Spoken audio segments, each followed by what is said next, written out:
안녕하세요 여러분. 고대 유령 이야기 채널에 오신 것을 환영합니다.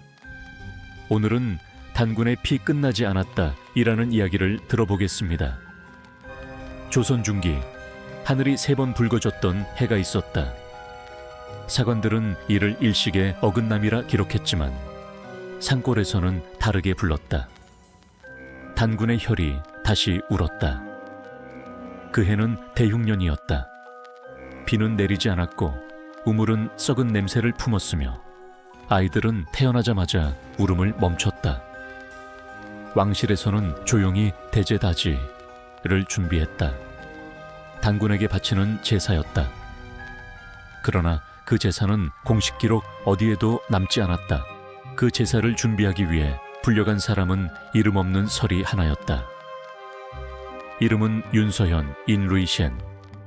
중인도, 양반도 아닌 애매한 혈통. 아버지는 역관이었으나 역병으로 죽었고 어머니는 무당의 딸이었으나 구판에서 피를 토하고 쓰러졌다. 서현은 태어날 때부터 경계의 사람이었다. 그가 불려간 날은 음력 7월, 단군이 하늘로 돌아갔다 전해지는 날이었다. 그날 밤 궁의 종은 울리지 않았는데 분명 종소리가 들렸다. 서현은 그 소리를 들은 채로 북쪽 산을 향해 걸었다. 호위는 없었고 길은 이상하리만큼 고요했다. 바람은 불었으나 나무잎은 흔들리지 않았다. 안개는 짙었으나 흐르지 않았다. 마치 누군가가 세상을 멈춰 세운 듯했다. 산 중턱에는 오래된 제단이 있었다. 돌로 쌓은 제단은 이끼에 잠겨 있었고 제단 중앙에는 돌아온 적 없는 무덤이 하나 있었다. 비석에는 글자가 없었다. 이름도 연도도 아무것도. 여기가 단군의 혀를 묻은 자리다. 그 말을 한 이는 흰옷의 노인이었다. 무당이었다. 눈동자가 없었다. 정확히 말하면 눈은 있었으나 빛을 반사하지 않았다. 서현은 본능적으로 알았다. 이 자리에 온 순간부터 자신은 이미 돌아갈 수 없다는 것을. 의식은 조용히 시작되었다. 북은 쳐지지 않았고 노래도 없었다. 다만 무당의 입술이 움직일 뿐이었다. 부르지 말아야 할 이름을 부른 자가 있다. 열지 말아야 할 혈통을 연 자가 있다. 서현의 손목이 잘렸다. 피는 그릇에 받지 않았다. 피는 그대로 땅에 스며들었다. 그 순간 땅속에서 거꾸로 찍힌 발자국이 하나 나타났다. 사람의 것이었으나 방향이 반대였다. 서현은 소리를 지르려 했으나 목에서 아무 소리도 나오지 않았다. 대신 귓가에 속삭임이 들렸다. 내 이름을 알고 있다. 그 목소리는 노인의 것도 무당의 것도 아니었다. 어린아이 같았고 동시에 늙은 자 같았다. 의식이 끝난 뒤 아무 일도 없었던 것처럼 제단은 다시 고요해졌다. 무당은 사라졌고 피는 흔적도 없이 말라 있었다. 그러나 마을로 돌아온 뒤부터 서현의 세상은 조금씩 어긋나기 시작했다. 아이들이 그를 보면 웃었다. 이유 없이 눈동자를 위로 치켜뜬 채 아무것도 없는 허공을 보며 웃었다. 개들은 서현이 지나가면 꼬리를 말고 뒤로 물러섰다. 문지방을 넘지 않았다. 마치 문 안쪽에 다른 무언가가 있는 것처럼. 밤이 되면 서현은 자신의 이름을 들었다. 분명 혼자였는데 뒤에서 불렸다. 현. 돌아보면 아무도 없었다. 그러나 등불 아래 그의 그림자는 항상 반박자 늦게 움직였다. 7일째 되는 밤 서현은 거울을 보았다. 그날은 초승달이었다. 원래라면 절대 보아서는 안 되는 밤이었다.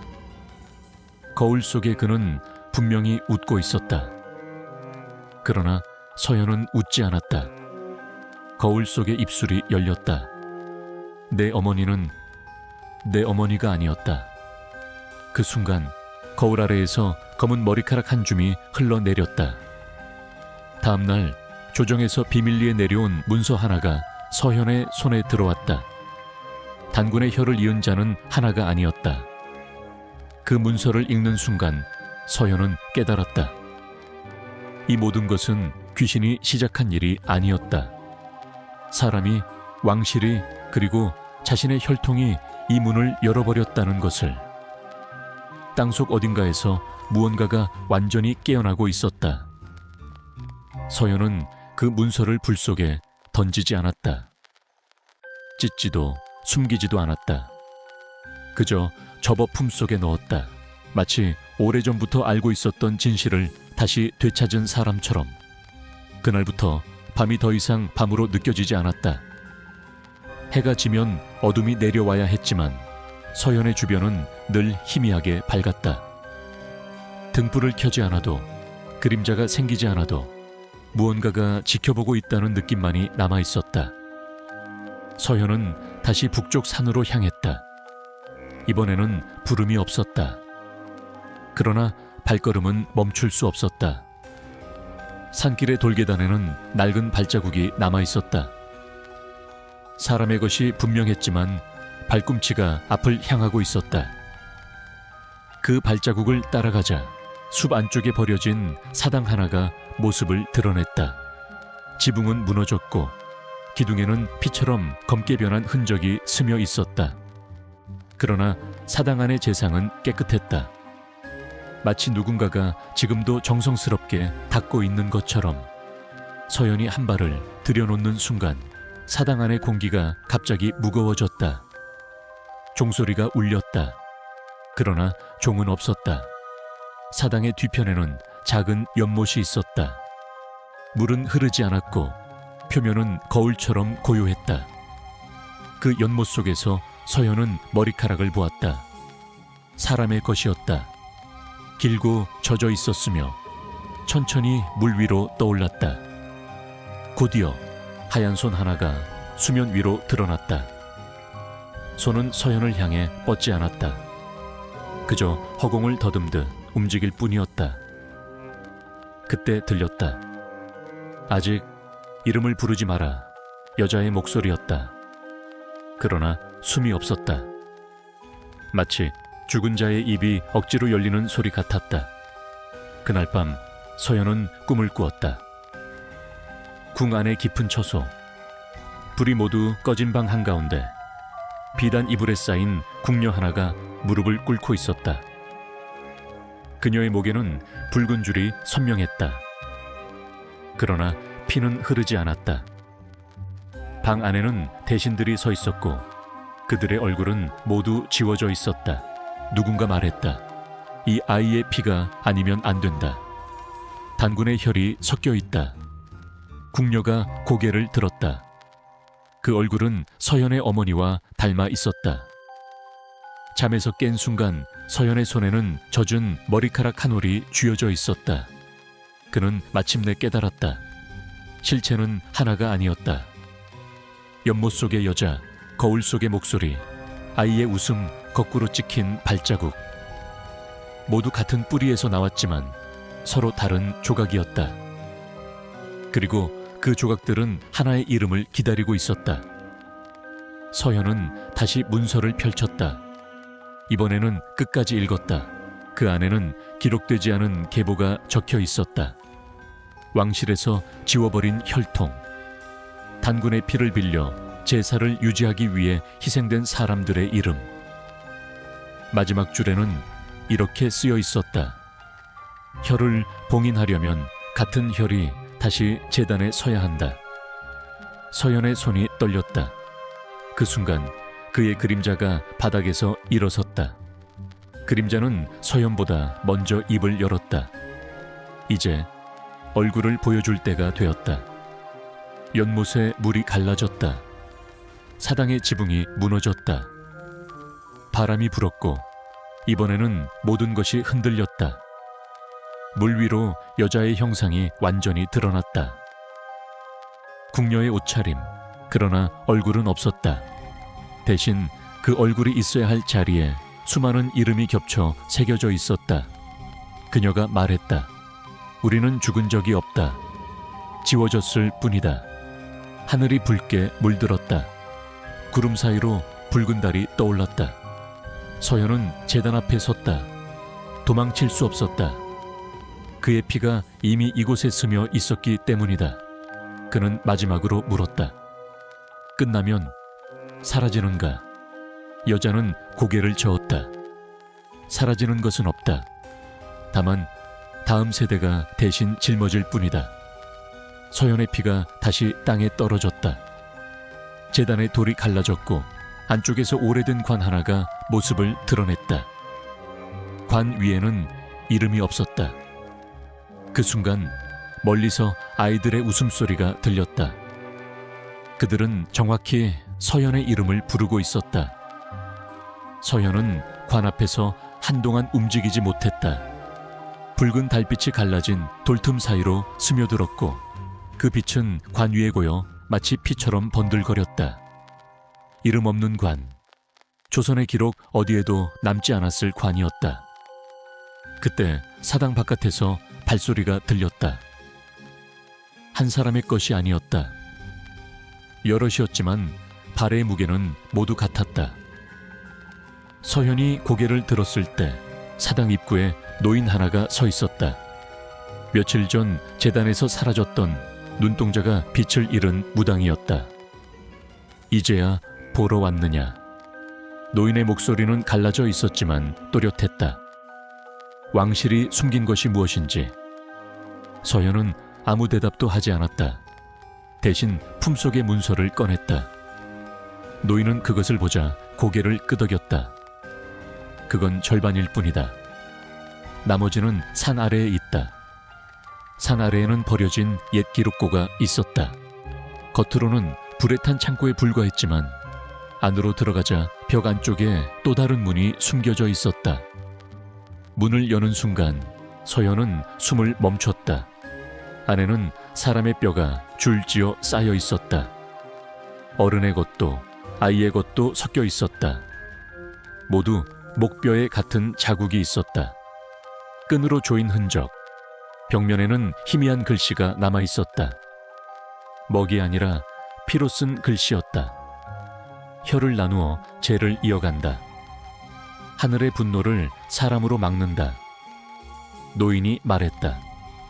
단군의 피는 하나가 아니었다. 왕실은 그 피를 쪼개어 쓰기로 했다. 완전한 혈이 태어날 때마다 없애버렸지. 서현의 귀에서 윙 하는 소리가 울렸다. 그의 어머니, 꿈속의 궁녀, 연못의 여자 모두 완전한 혈이었다. 그날 밤 서현은 기록고에서 나와 마을로 내려왔다. 마을은 이상하리만큼 밝았다. 집집마다 불이 켜져 있었고 사람들은 웃고 있었다. 그러나 웃음소리는 너무 일정했다. 마치 연습한 것처럼. 아이 하나가 서현의 앞에 섰다. 눈동자가 없었다. 아저씨, 오늘은 제사날이죠. 그 말이 끝나자 마을 사람들의 고개가 동시에 서현을 향했다. 그들의 입이 동시에 열렸다. 이제 이름을 불러도 된다. 서현의 그림자가 바닥에서 완전히 분리되었다. 그림자는 천천히 사람의 형상을 갖추었다. 그리고 서현과 같은 얼굴로 웃었다. 네가 오지 않으면 이 마을이 대신 재물이 되었을 것이다. 서현은 그제야 깨달았다. 자신이 선택된 이유는 단지 혈통 때문만이 아니었다. 그는 끝까지 기록을 읽은 유일한 사람이었다. 붉은 달이 정점에 올랐다. 사당 쪽에서 종소리가 울렸다. 이번에는 실제 종이었다. 연못의 여자가 모습을 드러냈다.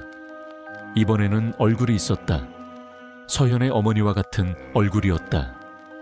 서현아, 이제 돌아갈 수 없다. 서현은 고개를 끄덕였다. 두려움은 이미 사라지고 없었다. 그는 제단으로 걸어 올라갔다. 피가 흐르지 않아도 땅은 이미 그를 알고 있었다. 제단 위에 올라선 순간 하늘에서 비가 내리기 시작했다. 붉은 비였다.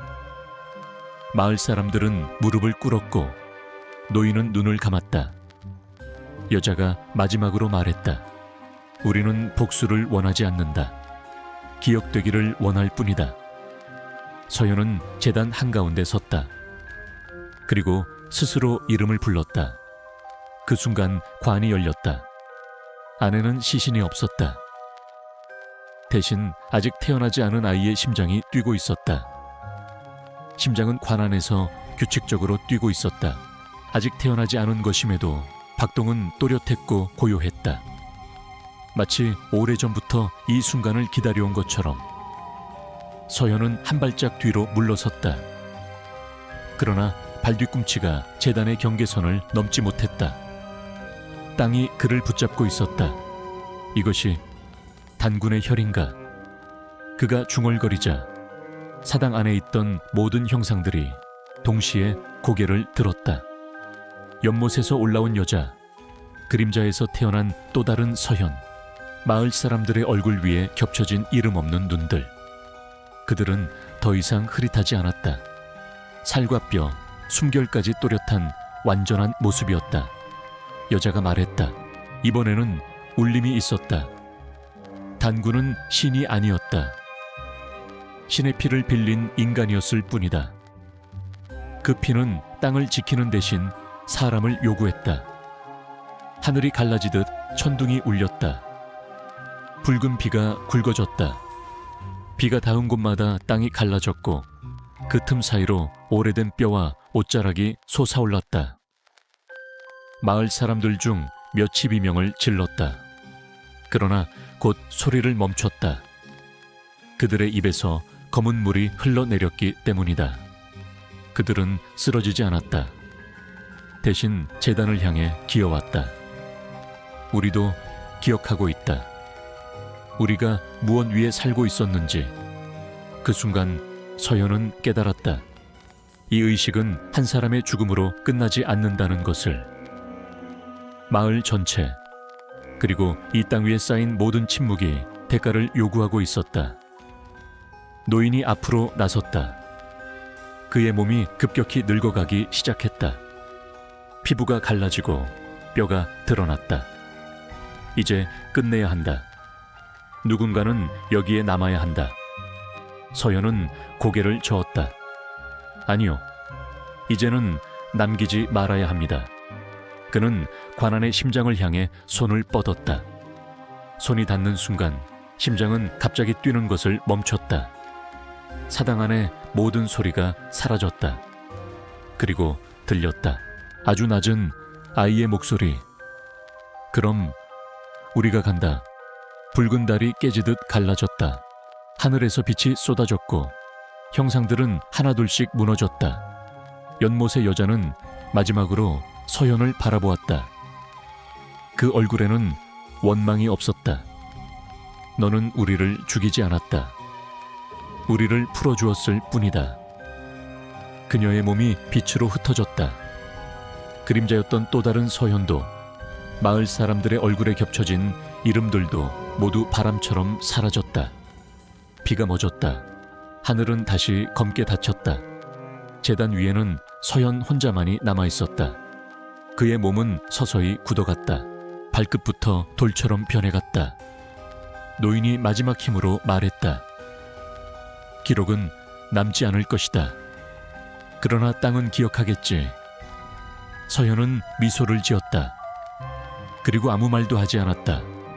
그의 몸은 완전히 돌이 되었다. 제단 한가운데 이름 없는 석상 하나가 서 있었다. 며칠 뒤 마을은 아무 일도 없었다는 듯 조용했다. 조정의 사관은 이렇게 기록했다. 북쪽 산에서 발생한 이상 현상은 자연재해로 판명됨. 희생자 없음. 그러나 아이들은 밤이 되면 산을 향해 절을 했다. 그리고 속삭였다. 서현아, 오늘도 지켜보고 있지? 제단의 석상은 대답하지 않았다. 그러나 밤이 깊어지면 그 돌은 아직도 따뜻했다. 석상이 된 서현의 얼굴에는 표정이 없었다. 그러나 밤이 깊어질수록 산 아래에서는 이상한 일이 계속되었다. 아이들이 잠에서 깨어났다. 꿈에서 같은 광경을 보았다고 했다. 붉은 달 아래, 이름 없는 제단, 그리고 돌이 된 한 남자가 아이들을 내려다보고 있었다고. 어른들은 그것을 악몽이라 불렀다. 그러나 아이들은 모두 같은 말을 덧붙였다. 그분이 말했어요. 이제는 피를 바치지 않아도 된다고. 몇 해가 흘렀다. 조선의 왕은 바뀌었고 대흉년의 기록은 점차 희미해졌다. 북쪽산은 출입이 금지되었다. 사람들은 이유를 몰랐고 알고자 하지도 않았다. 그곳에는 여전히 이름 없는 석상이 서 있었다. 비가 와도 닳지 않았고 눈이 쌓여도 무너지지 않았다. 손을 대면 미묘한 온기가 느껴졌으나 그 온기는 사람의 청와는 달랐다. 어느 해 여름 조정에서 젊은 사관 하나가 파견되었다. 옛 기록을 정리하라는 명이었다. 그는 산 아래에 폐기된 기록고에서 낡은 문서 하나를 발견했다. 불에 그을린 종이에는 겨우 몇 줄만이 남아 있었다. 단군의 혀를 봉인한 자, 이름 윤서현. 사관은 그 이름을 소리내어 읽었다. 그 순간 산 위에서 바람이 불었다. 바람은 기록고 안으로 들어와 문서를 뒤집었다. 마지막 장에는 누군가가 손으로 덧붙인 글이 있었다. 그는 죽지 않았다. 이 땅이 숨 쉬는 한. 그날 밤 사관은 숙소에서 잠을 이루지 못했다. 창밖에서 누군가 그의 이름을 부르고 있었기 때문이다. 그는 조심스럽게 문을 열었다. 그러나 밖에는 아무도 없었다. 대신 달빛 아래 길게 늘어진 자신의 그림자가 그를 향해 고개를 들었다. 그림자가 입을 열었다. 부르지 말아야 할 이름을 불렀구나. 다음 날 사관은 사라졌다. 조정에는 이렇게 기록되었다. 파견된 사관, 산사태로 실종. 그러나 산 아래 마을의 아이들은 그날 이후 새로운 놀이를 만들었다. 밤이 되면 불을 끄고 서로의 이름을 부르지 않은 채 이렇게 속삭이는 놀이였다. 그분은 아직 있다. 이름 없는 무덤을 지키는 사람. 그리고 지금도 북쪽 산의 제단 아래에는 비석 하나가 묻혀 있다. 그 비석에는 끝내 이름이 새겨지지 않았다. 사람들은 그것이 존재하지 않았던 자의 흔적이라고 믿는다. 하지만 땅은 알고 있다. 그날 죽은 사람은 한 명이 아니었다. 그날 이후 이 나라에서 단군의 혀를 가진 아이는 단 한 명도 태어나지 않았다.